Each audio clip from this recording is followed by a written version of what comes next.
حضرت ابو ہریرہ رضی اللہ تعالیٰ عنہ سے ایک دعا منقول ہے، وہ فرماتے ہیں کہ اللہم انی اسألک علما لا ینسا،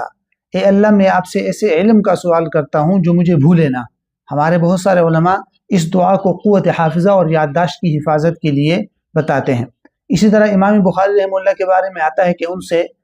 یہ سوال کیا گیا کہ یادداشت کی حفاظت یا قوت حافظے کے لیے کوئی دوائی ہے؟ تو پہلے تو انہوں نے کہا کہ میرے علم میں ایسا کچھ نہیں، لیکن پھر انہوں نے ایک جملہ ارشاد فرمایا جو سیر اعلام النبلاء کے اندر منقول ہے کہ انہوں نے فرمایا لا اعلم شیئا انفع للحفظ من نہمت الرجل ومداومت النظر،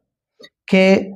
میرے علم میں ان دو چیزوں سے زیادہ مفید چیز یادداشت کی حفاظت یا قوت حافظے کے لیے نہیں ہے۔ ایک ہے نہمت الرجل، آدمی کا شوق اور لگن، اور دوسری چیز ہے مداومت النظر، یعنی کثرت مطالعہ آپ کہہ سکتے ہیں، کہ جب کوئی شخص کسی علم کو اپنا اوڑھنا بچھونا بنا لے اور اس علم کے اندر تسلسل کے ساتھ اس کے ساتھ اپنا تعلق رکھے اور اس کا شوق اور لگن بھی رکھے، تو اس علم کی چیزیں اس کے حافظے میں بیٹھنے لگتی ہے اور اس علم کی چیزیں اس کو یاد رہنے لگ جاتی ہیں۔